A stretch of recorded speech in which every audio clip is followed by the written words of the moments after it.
Ang himala ng Subic-Bay. Noong 1993, mayroong isang bansa sa Timog Silangang Asya. Ang unemployment rate ay 20%, bagsak ang mga pabrika, at ang nasa kalsada ay mga taong nawalan ng trabaho. Malamig na tinasa ng Financial Times, isang bansa na malapit ng mabura sa mapa.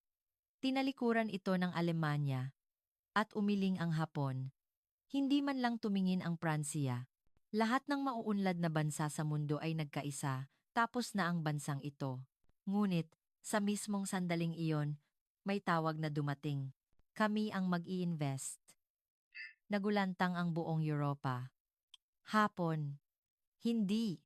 Timog Korea. Ang bansang iyon ang magliligtas sa Asya. Noong panahong iyon, ang Korea ay tinuturing pa ring isang bansa ng teknolohiya, ngunit hindi pinapansin, isang bansa na gumagawa lang ng murang electronics at nanggagaya sa kanluran. Ngunit pagkaraan ng 25 taon, namangha ang buong mundo. Ang bansang iyon ang naging world number one. Isang himala na nilikha ng Korea. Ano ba talaga ang nangyari? Magsisimula na ang hindi kapani-paniwalang kwento ng pagbabago. Bago iyan, maghintay sandali. Pakipindot ang subscribe at like button na mapipindot mo sa isang segundo. At pakikomento kung saan mo pinapanood ang video na ito. Ang maliit ninyong pagpansin ay malaking lakas para sa amin. Kaya, simulan na natin ngayon. Kinapanayam ko ang pinakamahihirap na bansa sa Asya noong 1993.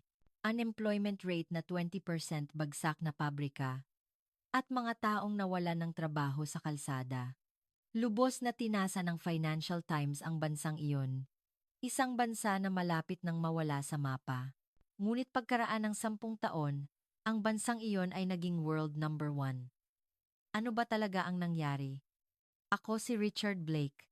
Nagtrabaho ako ng 20 taon bilang senior analyst sa European Institute for Industrial Economics. Nagtapos ako ng PhD, DHS Conters, in Economics sa Oxford at sumali sa mahigit 20 restructuring projects. Ang kasabihan ko ay simple, ang walang batayang pag-asa ay lason. Noong Enero 1993, dumating ako sa lungsod ng Olongapo, Pilipinas.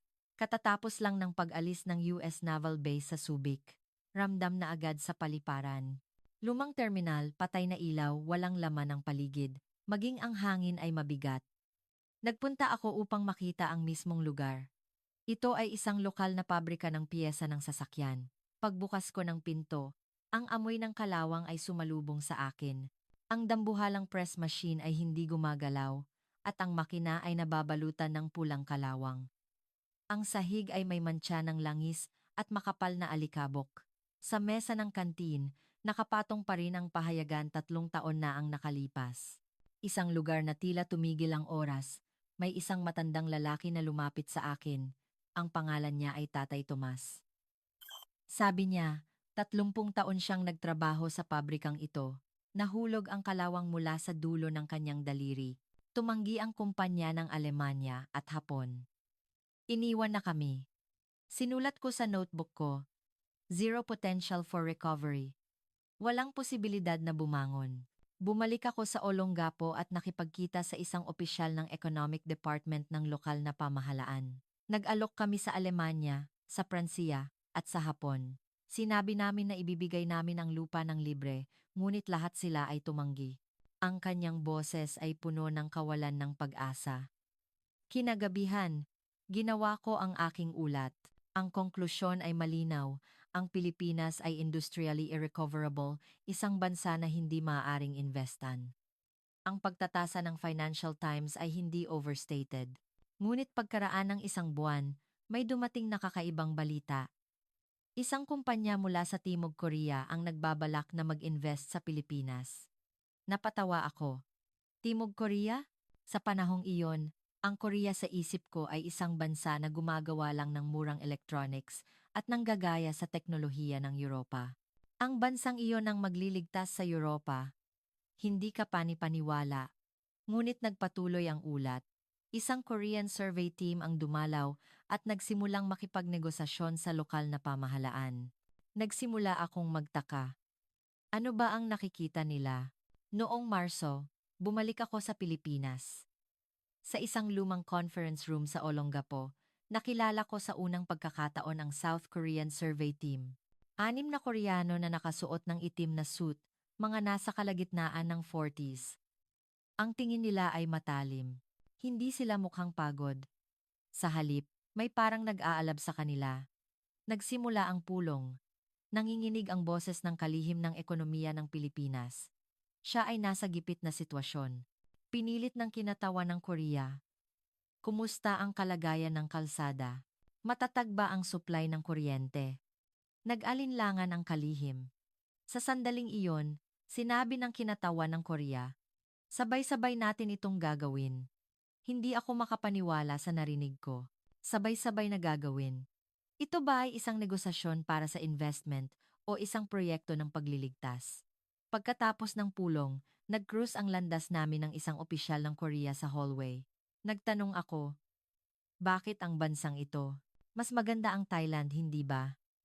Nag-isip siya saglit at sumagot, hindi kami pupunta sa lugar na maganda ang kondisyon, kundi sa lugar na taos-puso kaming kailangan. Kinagabihan, hindi ako makatulog. Ang mga salita niya ay umikot sa isip ko, lugar na taos-puso kaming kailangan. Hindi ito economics. Kinabukasan, bumalik ako sa zona ng Subic. May mga taong nagtipon-tipon sa harap ng pinabayaang pabrika. Mga 100 siguro. Darating daw ang kumpanya ng Korea. Magkakaroon daw ng trabaho. Nabuhay ang pag-asa sa kanilang mukha. Nagtanong sa akin si Tatay Tomas, Doktor, posible ba talaga? Hindi ako makasagot. Base sa datos. Imposible. Ngunit, nakakagulat. Ibang salita ang lumabas sa bibig ko. Hindi ko alam. Pero, tingnan natin. Bumalik ako sa Brussels o Manila kung Asian analyst. Nang araw na iyon, nagdagdag ako ng isang linya sa notebook ko. Ang variable na Korea. Hindi maintindihan. Ngunit hindi rin maaaring balewalain. Ano ba ang mangyayari? Hindi ko alam. Ngunit isang bagay ang sigurado. May nagsisimula. At iyon ay isang bagay na hindi maipaliwanag ng economics na alam ko. Noong Hunyo, narinig ko ang nakakagulat na balita sa Brussels o Manila. Ang kumpanyang Hyundai Motor Company ng Korea ay pinal na nagdesisyon na magtayo ng pabrika sa zona ng Subic sa Pilipinas. Ang laki ng investment ay 17 milyong euro. Ang layunin ay gumawa ng 300,000 sasakyan taon-taon. Tiningnan ko ang mga dokumento at umiling. Kabaliwan. Ganoon din ang mga kasamahan ko. Tumawa ang analyst na taga-Alemanya. Tiniyak ng kasamahan kong taga-Pransya na magwi-withdraw sila sa loob ng 3 taon. Ngunit nagtaka ako. Anong kalkulasyon ba ang ginawa nila? Kaya, humingi ako ng interview sa headquarters ng Hyundai sa Korea. Nakakagulat, pinayagan. Noong Hulyo, nagtungo ako sa Seoul, sa conference room ng Hyundai Motor Company sa Marunouchi. Nakipagkita ako sa mga executive ng Overseas Business Department. Kalmado sila. Tinanong ko ang dahilan. Bakit Pilipinas at hindi Thailand?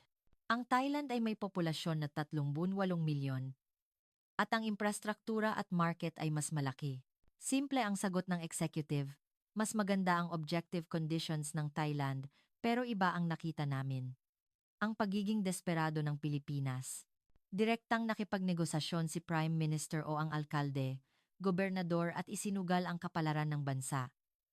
Mag-aalok ng lupa ng libre. Aalisin ang mga buwis. Gagawin ang kalsada kahit kailangan pang gumawa ng lagusan sa bundok ng Zambales. At nagdagdag pa ng isang pangungusap ang executive. Ito ay salita ng chairman ng Hyundai, hindi kami pupunta sa lugar na maganda ang kondisyon, kundi sa lugar na taos-puso kaming kailangan. Sabi niya, ganoon din ang Korea noong 1970s. May mga bansa na nagtiwala sa kanila noong walang nag-invest. Napipi ako. Hindi ito logic ng negosyo. Ito ay paniniwala. Nagpatuloy ang executive. Alam naming sinasabi ng media sa Europa na baliw ang Korea. Ngunit, sanay na kami. Noong ginawa nila ang Gyeongbu Expressway noong 1970s at nagsimula ng semiconductor noong 1980s, sinabi ng mundo na baliw ang Korea. Ngunit tinapos pa rin nila. Kinagabihan, hindi ako makatulog sa hotel room ko sa Seoul. Ang tingin nila ay paulit-ulit na bumabalik sa isip ko. Hindi iyon kayabangan. Iyon ay pananalig. Hindi walang batayang pananalig, kundi pananalig na nagmula sa karanasan. Noong Agosto, bumalik ako sa Pilipinas. Nagsisimula ng maging masigla ang sona ng Subic. May mga banner na nakakabit sa lahat ng dako na nagsasabing darating ang Korea at nagsimula ng bumalik ang buhay sa bayan. Nagpunta ako sa lugar ng pabrika. Sa labas ng isang maliit na lugar sa Subic, may mga liblib na kalsada lang sa paanan ng bundok ng Zambales. Nakita ko ang bundok sa malayo. Umiling ako. Dito gagawa ng 300,000 sasakyan taon-taon. Nagpaliwanag ang opisyal ng lokal na City Hall. Maraming hiningi ang Korea. 4 na lane road, pagpapalawak ng supply ng kuryente, pasilidad ng supply ng tubig. Sinabi niya na nangako ang pamahalaan ng Pilipinas na gagawin ang lahat sa loob ng 1 taon. Kailangan nilang gawin, dahil ito na ang huling pagkakataon nila. Noong Setyembre, ginanap ang groundbreaking ceremony. Inimbitahan ako at dumalo. Ang Prime Minister, o Gobernador, kalihim ng ekonomiya, ambasador ng Korea, at mga executive ng Hyundai Motor Company ay nakaupo. Nakita ko rin si Tatay Tomas. Nakasuot siya ng suit, kinuha ng chairman ng Hyundai ang pala. Sa sandaling iyon, pumalakpak ang mga tao, mga residente, daan-daan ang nagtipon at nagsigawan. May isang babaeng umiiyak. Tiningnan ko ang eksena at sinulat sa notebook ko. Hindi lang ito pagtatayo ng pabrika. Nagsisimula ang pagkabuhay ng isang bansa. Pagkatapos ng ceremony, nakipagkita ako sa site manager ng Korea. Isang engineer na nasa kalagitnaan ng 40s. Nagtanong ako, posible bang matapos sa loob ng 1 taon? Sa pamantayan ng Europa, hindi pa nga sapat ang 3 taon. Sumagot siya ng may kumpiyansa. Kailangan naming gawin sa loob ng 1 taon, kaya gagawin namin. Nag-argumento ako, hindi ba ito imposible sa pisikal na paraan? Tumawa siya at sinabi, ang salitang imposible ay wala sa diksyonaryo namin. Bumalik ako sa Brussels o Manila ng araw na iyon. Sinabi ko sa mga kasamahan ko, seryoso sila. Talagang gagawin nila. Tumawa ang mga kasamahan ko.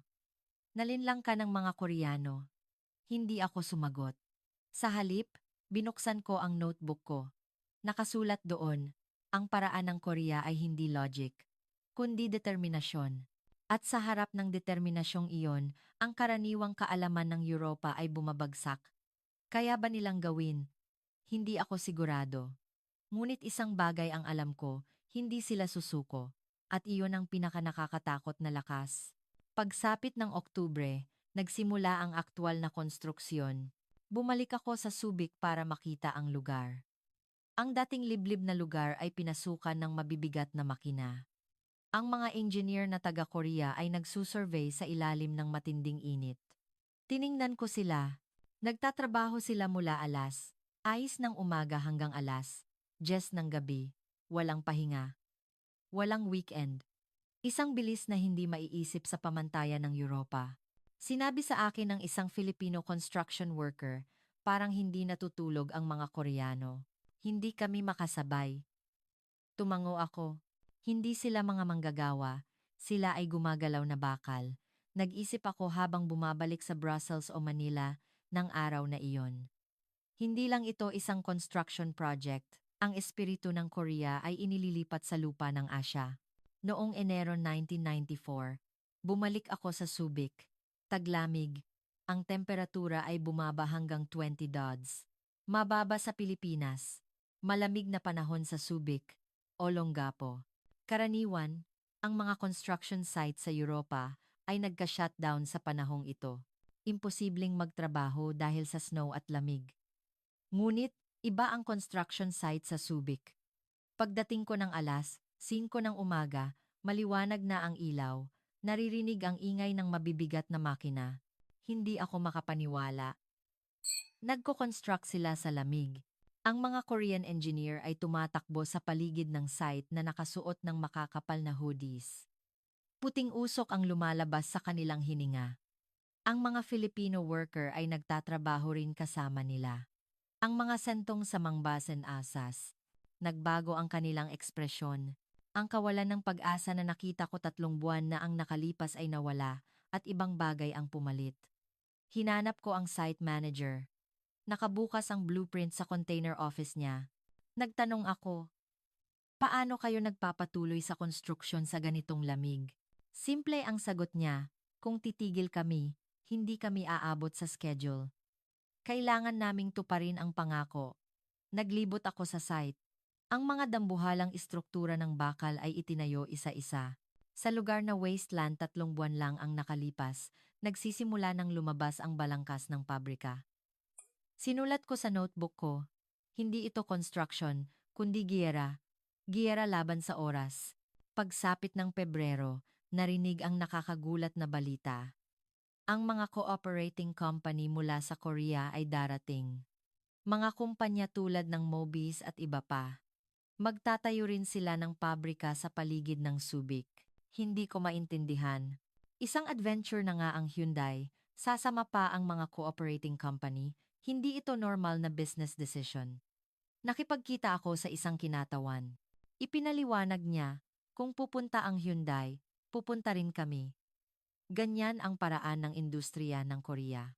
Noon ko lang napagtanto, ang inilipat nila ay hindi lang isang pabrika, ito ay isang kumpletong industrial ecosystem. Ang sistema na gumagana sa Korea, mula sa supply ng piyesa, logistics, hanggang sa quality control, ay kinokopya nila. Pagsapit ng Marso, tuluyan nang nagbago ang lugar ng Subic. Nagsimula nang itayo ang mga signboard ng mga kumpanyang Koreano sa lahat ng dako. Ang buong lugar ay nagbabago patungo sa isang industrial complex. Nakipagkita ulit ako kay Tatay Tomas. Nagtatrabaho siya ngayon sa construction site ng Hyundai. Katulong sa safety management. Ang kanyang mukha ay puno ng sigla.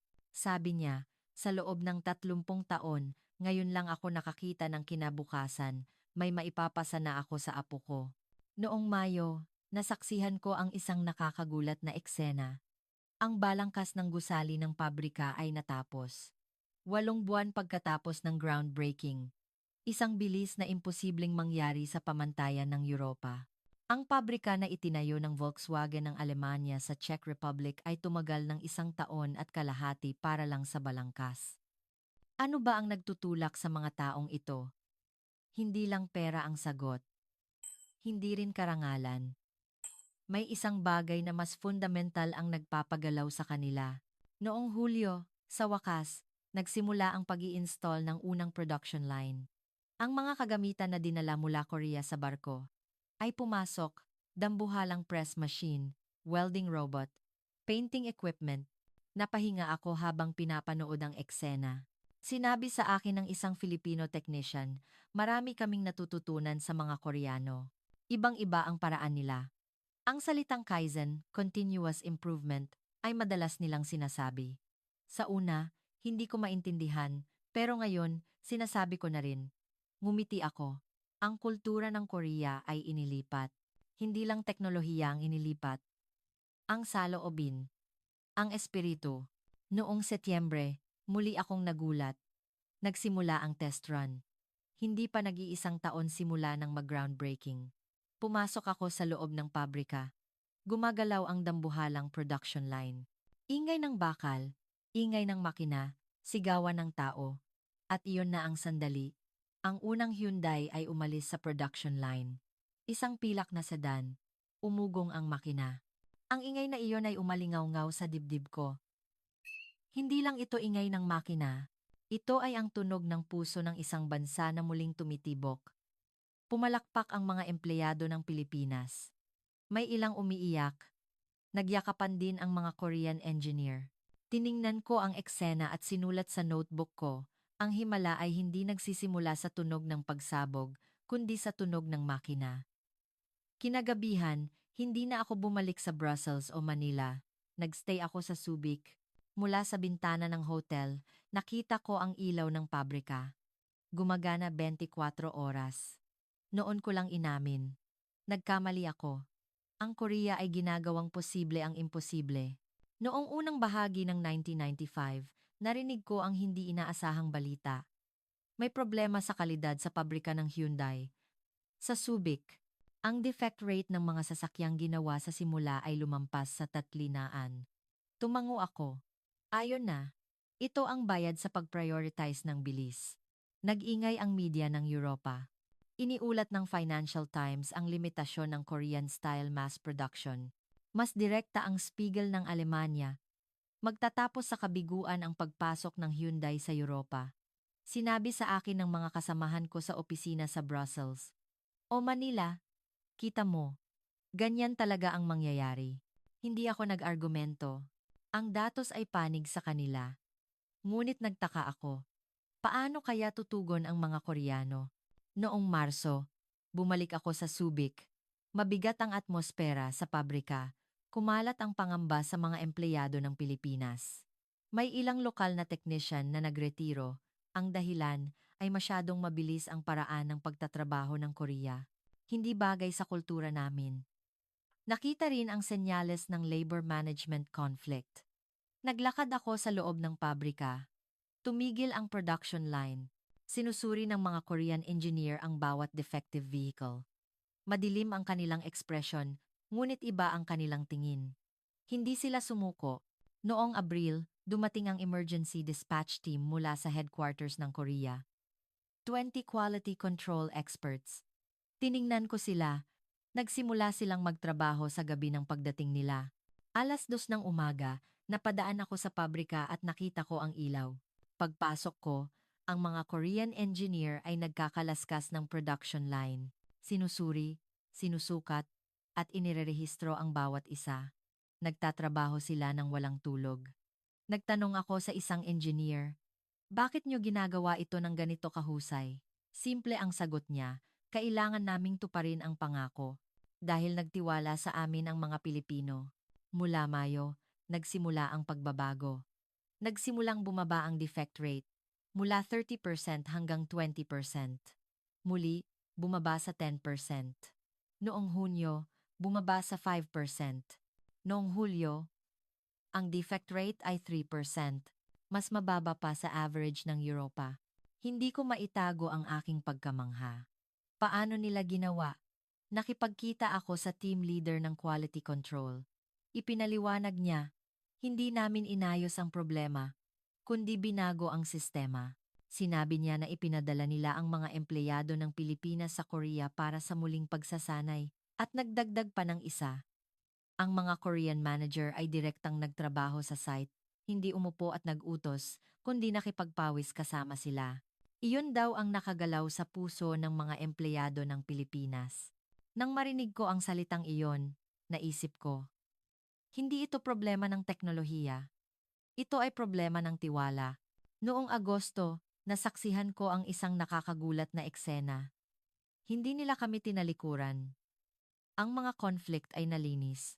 Ang pabrika ay muling gumana bata 4 oras. Dumalaw ako sa pabrika ng gabi na. Tumitibok ito tulad ng isang dambuhalang puso.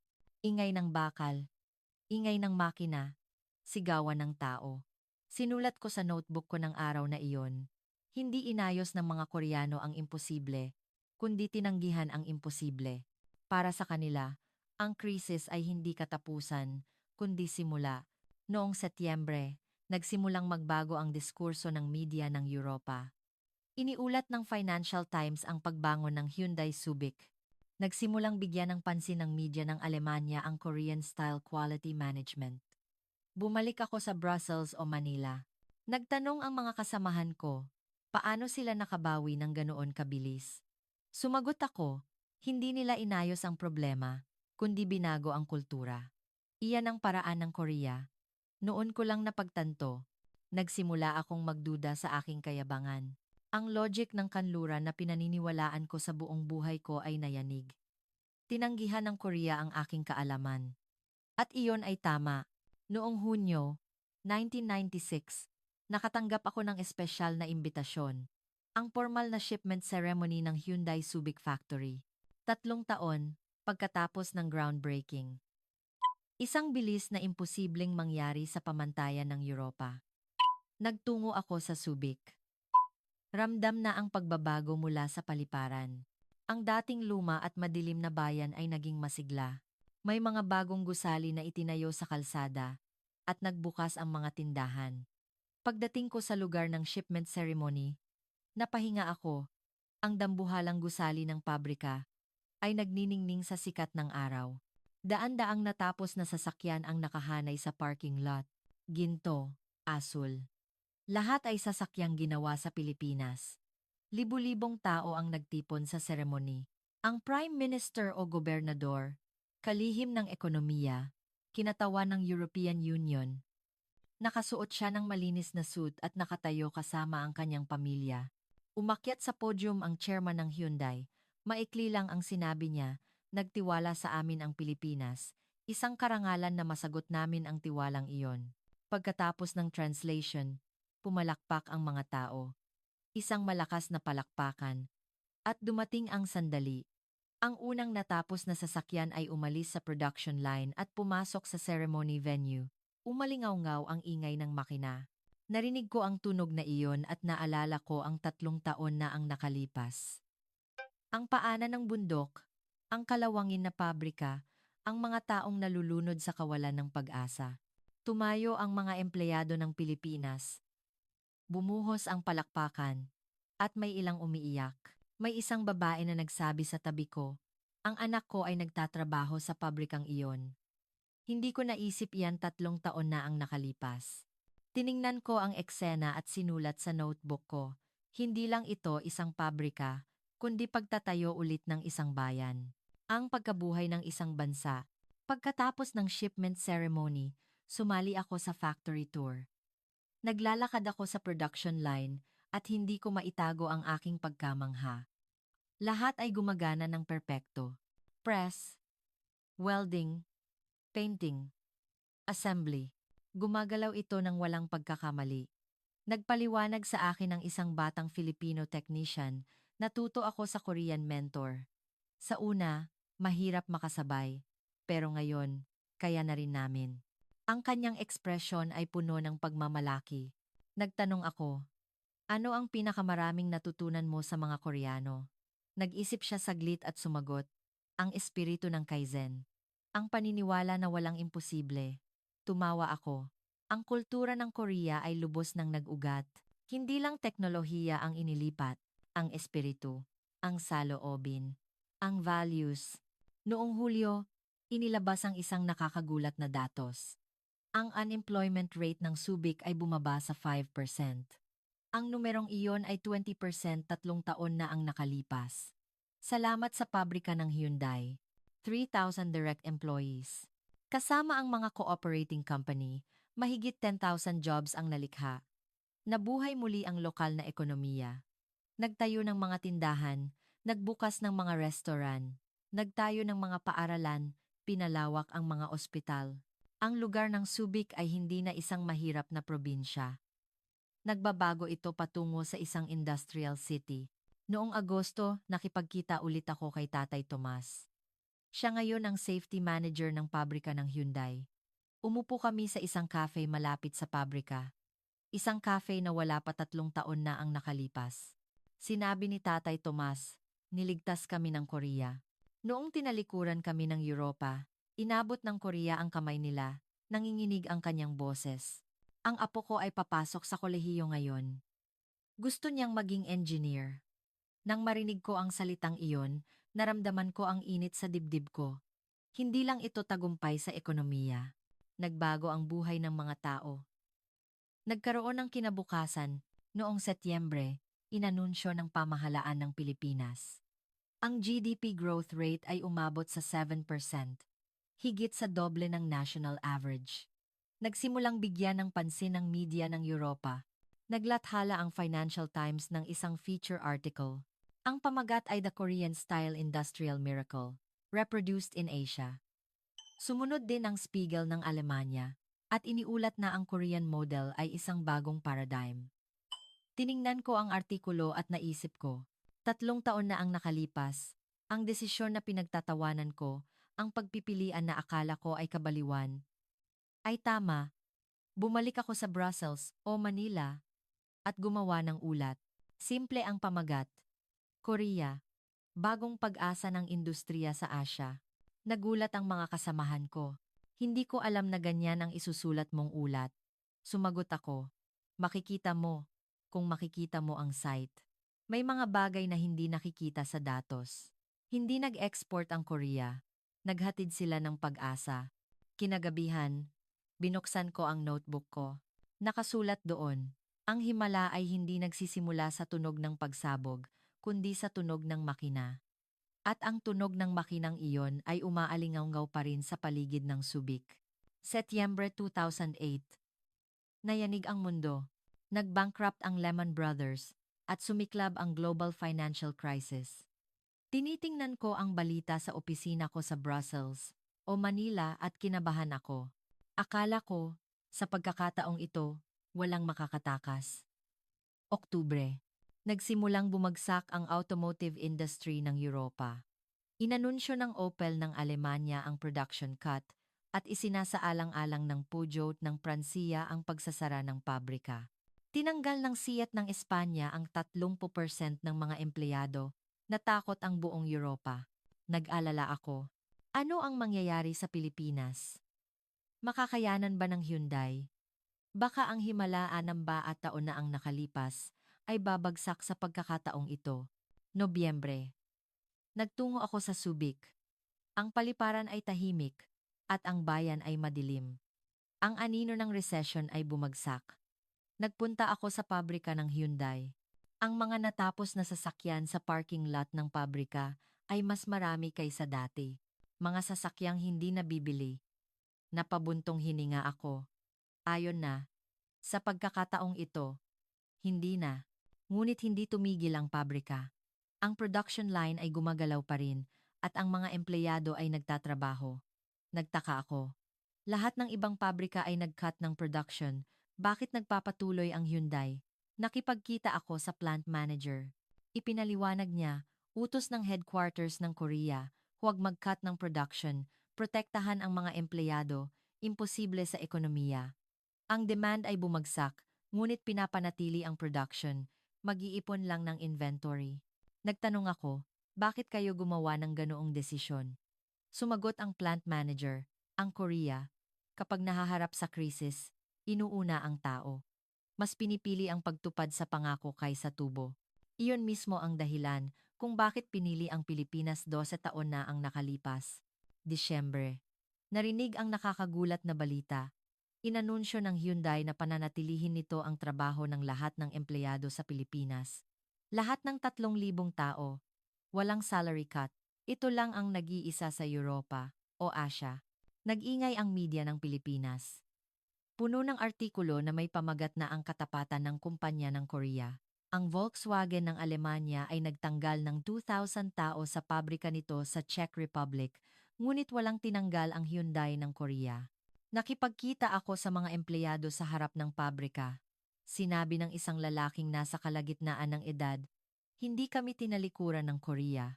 Tinutupad nila ang pangako 12 taon na ang nakalipas. May luha sa kanyang mata. Marso 2009. Binaligtad ang sitwasyon. Habang tumigil ang ibang pabrika sa Europa, ang Hyundai lang ang nagpatuloy sa production at sinamantala ang gap na hindi makapag-supply ang mga competitor. Nagsimulang umapaw ang mga order. Tumalon ang market share ng Hyundai Subic mula 6% hanggang 10%. Mabilis na naibenta ang mga sasakyang nakaipon bilang inventory. Hindi ko maitago ang aking pagkamangha. Hunyo. Nakakita ako ng mas nakakagulat na datos. Salamat sa pabrika ng Hyundai. Noon ko lang napagtanto. Hindi ginamit ng Korea ang krisis. Ginawa nilang kapital ang tiwala. Pinotektahan nila ang mga empleyado. At ang mga empleyadong iyon ay mas nagtrabaho ng husto. Nalaman iyon ng mga consumer at pinili ang Hyundai. Setyembre. Maraming inilathala ang media ng Europa na analysis article. May pamagat na ang tagumpay ng Korean style management. Sinulat ng Financial Times na nagturo ang mga kumpanya ng Korea ng bagong ethics sa Europa. Nakipagkita ulit ako kay Tatay Tomas. Siya ay nasa 70s na, ngunit nagtatrabaho pa rin sa pabrika. Sabi niya, Hindi kami tinalikuran ng Korea, 2 taon na ang nakalipas at ngayon. Nang marinig ko ang salitang iyon, naramdaman ko ang init sa dibdib ko. Hindi lang ito negosyo, ito ay relasyon. Tiwala. Bumalik ako sa Brussels, o Manila, at gumawa ng special report. Ang pamagat ay ang pilosopiya ng Korea, pinatunayan sa gitna ng krisis. Binasa ng mga kasamahan ko at sinabi, mula ngayon, kailangan nating matuto sa Korea. Kailangang matuto ang Europa. Tumango ako. At sinulat sa notebook ko, pinili ng Korea ang tao kaysa tubo, at ang pagpipiliang iyon ay nagbunga ng mas malaking tubo. Ito ang tunay na kapitalismo. Ito ang tunay na paglago. Nag-isip ako ng gabing iyon. Ano ang economics na pinag-aralan ko sa buong buhay ko? Binago ng Korea ang textbook ko. At gusto kong maging estudyante ng may kagalakan. Nakatanggap ako ng nakakagulat na ulat. Ang pinakabagong statistic na inilabas ng European Institute for Industrial Economics. Ang Pilipinas ay umabot sa world number 1 sa car production per 1,000 inhabitants. 198 sasakyan. Sinuri ko ulit ang numero. Hindi Alemanya. Hindi Hapon. Pilipinas. Ang bansang iyon na tinawag na Sick Man of Asia, 22 taon na ang nakalipas. Sinuri ko ang datos. Gumagawa ang Hyundai factory ng 300,000 sasakyan taon-taon. Gumagawa ang Volkswagen na pumasok kalaunan ng 400,000. Ang Mitsubishi, na pumasok din, ay 300,000. Sa isang maliit na bansa na may populasyon na 100 milyon, gumagawa sila ng mahigit 1 milyong sasakyan taon-taon. Tiningnan ko ang graph at napahinga. Lumampas sa Alemanya, lumampas sa Hapon, lumampas sa US. Sinulat ko sa notebook ko, hindi ako makapaniwala. Ang Sick Man of Asia ay naging puso ng mundo. Hunyo. Bumalik ako sa Subic. Unang muling pagbisita sa loob ng 21 taon.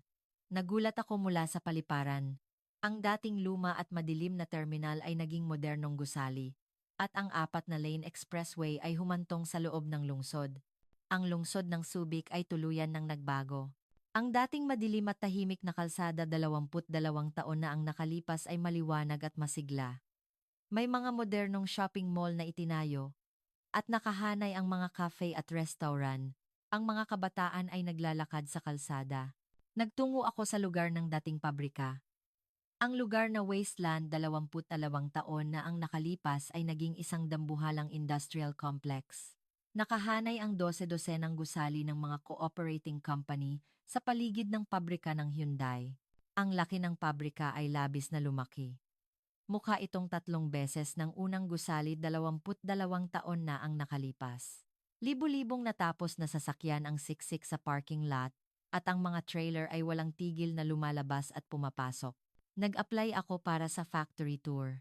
Pagpasok ko, nakita ko ang mga state-of-the-art facilities. Robot automation line, smart process system, eco-friendly painting equipment. Ibang dimensyon ito sa pabrika na nakita ko, 22 taon na ang nakalipas. Nagpaliwanag ang isang batang Filipino engineer. Ang pabrikang ito ay isa sa pinaka-epektibong pabrika sa global network ng Hyundai.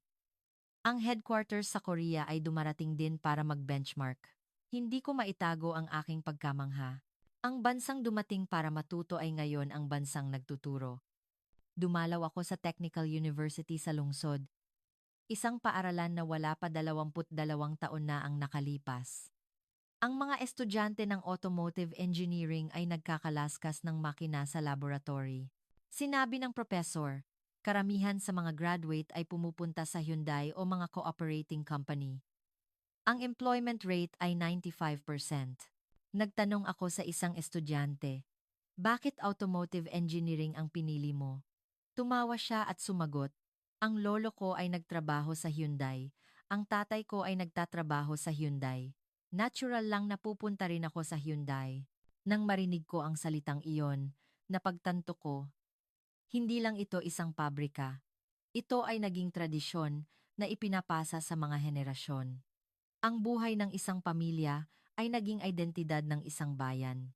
Hinanap ko si Tatay Tomas. Ngunit, namatay na pala siya. Sa halip, nakipagkita ako sa anak niya. Ang anak niya ay production team leader sa pabrika ng Hyundai. Ang apo niya ay third-year student sa Technical University. Sinabi ng anak, may isang salita na laging sinasabi ang tatay ko bago siya mamatay. Niligtas kami ng Korea. Huwag kalimutan kailanman. Naramdaman ko ang pag-init sa dibdib ko. Sa loob ng 20 taon, ang pasasalamat na iyon ay nanatili. Ipinasa ito sa mga henerasyon. Umakyat ako sa rooftop ng pabrika. Nakita ko ang bundok ng Zambales sa malayo. Ang industrial complex ay lumawak ng walang katapusan. Ibang-iba ito sa tanawin na nakita ko 22 taon na ang nakalipas. Binuksan ko ang notebook ko at sinulat. Nakita ko sa aking sariling mata ang espiritu ng post-war recovery ng Korea na kinopya bilang ang himala ng Subic. Ang itinayo ng Korea ay hindi lang isang pabrika, kundi ang dangal ng isang bansa. Bumalik ako sa Brussels o Manila at gumawa ng special report. Ang pamagat ay ang himala ng Pilipinas, ang Korea na nakaukit sa sentro nito. Ipinamahagi ito sa mga pamahalaan ng bansa sa Europa at binigyan ng pansin ng media. Tumawag ang Economic Department ng Alemanya. Gusto naming pag-aralan ang Korean model. Humingi ng payo. Ganoon din ang Pransiya. Ang Europa, na hindi pinansin ang Korea bata 10 taon na ang nakalipas, ay ngayon ang sumasamba sa Korea. Nag-isip ako ng gabing iyon. Ang desisyon na pinagtatawanan ko, 25 taon na ang nakalipas, ang pagpipilian na akala ko ay kabaliwan, ay binabago ang buong Europa. Inimbitahan ako sa International Industrial Forum. Ang lugar ay Geneva. Ang tema ay ang bagong paradigm ng Global Industrial Cooperation. Napili ako bilang keynote speaker. Bago ako tumayo sa podium, sinuri ko ulit ang datos.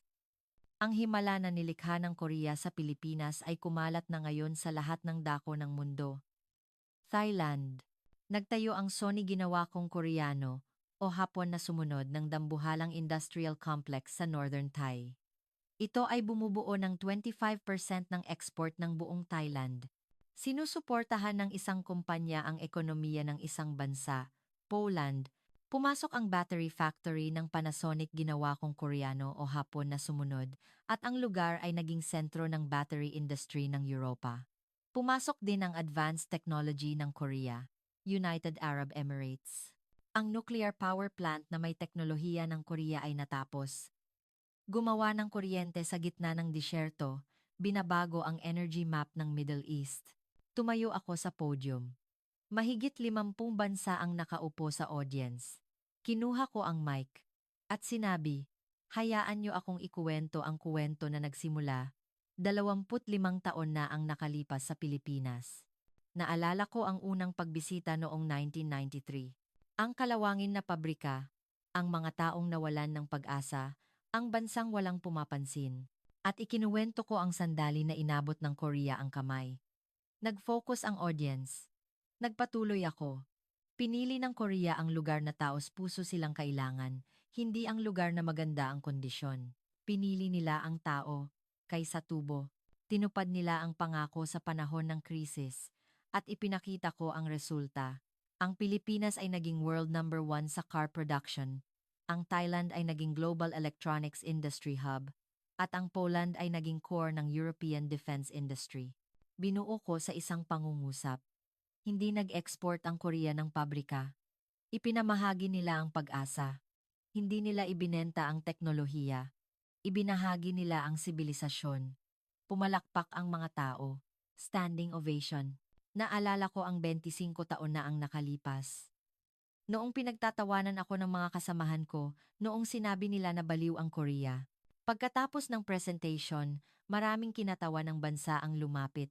Nagtanong ang economic minister ng Rwanda sa Africa, paano namin maaakit ang mga kumpanya ng Korea? Gusto naming maging katulad ng Pilipinas. Sumagot ako, ipakita ninyo ang inyong katapatan. Tumutugon ang Korea sa sinseridad kaysa kondisyon. Ganoon ang Pilipinas, 25 taon na ang nakalipas. Sa dinner, sinabi ng kinatawan ng Alemanya, kailangan ng Alemanya na matuto sa Korean model. Ang German-style management na sumusunod lang sa batas ay umabot sa limitasyon. Tumango rin ang kinatawan ng Pransiya. Tiningnan ko ang eksena at nag-isip. Ang Europa na hindi pinansin ang Korea, 25 taon na ang nakalipas ay ngayon ang sumasamba sa Korea. Pagkatapos ng forum, bumalik ako sa Subic. Gusto kong tapusin ang 25 taong kasaysayan. Nang tumayo ako sa harap ng pabrika, ang dambuhalang watawat ng Korea ay kumakaway sa hangin. Naramdaman ko ang init sa mata ko habang tinitingnan ang bandila. 25 taon na ang nakalipas. Nang tumayo ako sa lugar na ito sa unang pagkakataon, nagduda ako. Ano ang kayang gawin ng Korea? Maililigtas ba nito ang sick man of Asia? Tumawa ako, ngunit nagawa ng Korea. Ginawa nilang posible ang imposible, at ginawa nilang pag-asa ang kawalan ng pag-asa. Pinatayo nila ang isang bansa, at ngayon ay binabago ang mundo. Naglakad ako sa paligid ng Subic. Ang tubig ng Subic Bay ay nagniningning sa sikat ng araw. Mula sa pabrika sa malayo, narinig ang ingay ng makina. Ang eksaktong parehong tunog, 25 taon na ang nakalipas. Binuksan ko ang notebook ko at sinulat ang huling pangungusap. Ang espiritu ng post-war recovery ng Korea ay hindi natapos bilang kuwento ng Korea. Ito ay naging wika na ngayon ng sangkatauhan. Bumalik ako sa Brussels o Manila at gumawa ng final report. Ang pamagat ay ang himala ng Pilipinas at ang Korea. Naglalaman ito ng 25 taong obserbasyon at analysis. Ipinasa ang ulat sa European Union Headquarters at ipinamahagi sa mga pamahalaan ng bansa. Inaprubahan ito ng World Bank bilang opisyal na reference material. Isang bagong kategory na tinatawag na Korean-style Industrial Cooperation Model ang nalikha. Nagdesisyon akong magretiro. Ang katapusan ng 40 taon kong buhay bilang economist. Gumawa ng farewell party ang mga kasamahan ko. Nagtanong sila, ano ang pinaka-hindi mo malilimutang project? Sumagot ako ng walang pag-aalinlangan, ang Pilipinas. Ang himala na nilikha ng Korea, hindi lang iyon economic project, ito ay isang karanasan na nagpabago sa buhay ko. Kinagabihan, umuwi ako at binuksan ang notebook ko ng 20 taon, noong 1993. Dumalaw ako sa pinakamahihirap na bansa sa Asia. Unemployment rate na 20%, winasak na pabrika, at nalubog na bayan. Isang eksena na lahat ay mag-iisip na walang pag-asa rito. Sinulat ko sa notebook ko, zero potential for recovery. Ngunit habang lumilipas ang oras, nasaksihan ko ang isang nakakagulat na eksena. Sa Subic, na dating ruins, bumalik ang ngiti ng mga tao, umalingaw-ngaw ang boses ng mga bata, at ang ingay ng makina ng pabrika ay pumuno sa bayan. Ang mga engineer na taga-Korea ay hindi lang nagtayo ng pabrika. Inilipat nila ang pag-asa, ang tiwala, at ang kultura. Ang project na sinabing imposible ay kalaunan ay kumonekta sa lakas ng tao at nagbigay ng kinabukasan. Ang pinaka-nakakaantig sa akin ay ang lakas na hindi masusukat ng numero o datos.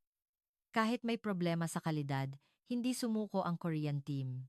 Nakipagpawis sila sa site, nagtiwala sa tao, nagpasa ng kultura, at tinupad ang pangako. Hindi lang iyon economic rationality, kundi ang lakas ng pagmamalasakit at responsibilidad. Sa pagtingin sa eksenang iyon, napagtanto ko, ang tunay na himala ay hindi nagmumula sa lakas ng teknolohiya o kapital, kundi sa tiwala ng tao sa tao. At sa paglingon ko, bumalik ang salita ni Tatay Tomas na nakilala ko sa winasak na pabrikang iyon. Akala namin ay iniwan na kami. Ngunit nagtiwala sa amin ang Korea.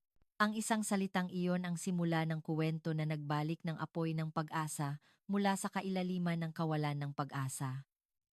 Ang pagpili na magtiwala sa tao at kumilos sa kabila ng kawalan ng pag-asa. Iyon ang unang hakbang na nagbago sa kinabukasan.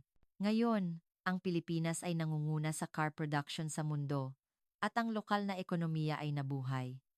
Ngunit mas mahalaga, ang puso ng mga taong naninirahan doon ay muling gumalaw. Ang pag-asa ay hindi nakikita sa numero, kundi sa kalooban ng tao. Nagbabago ang kawalan ng pag-asa tungo sa pag-asa batay sa paniniwala ng isang tao. Matututunan natin mula sa kuwentong ito. Kapag nahaharap sa kahirapan, Ang tapang na piliin ang tiwala at responsibilidad, hindi ang datos o karaniwang kaalaman. Ang pag-abot ng maliit na kamay ay lumilikha ng malaking lakas na nagbabago sa mundo, at ang pagtitiwala sa isang tao ay humahantong sa pagtitiwala sa sarili. Ang tawag na iyon noong 93 at ang desisyon ng Korea, hindi lang iyon investment, kundi isang hula na nagpasa ng kinabukasan sa isang bansa. Ang tunog ng makina ay tunog ng pag-asa. Umaalingaw ito sa bayan, umaalingaw sa puso ng mga tao, at nagtatanong pa rin sa atin sa kabila ng panahon. Mayroon ka bang lakas na magtiwala? Na ang lakas na ginagawang posible ang imposible ay nasa puso ng bawat isa.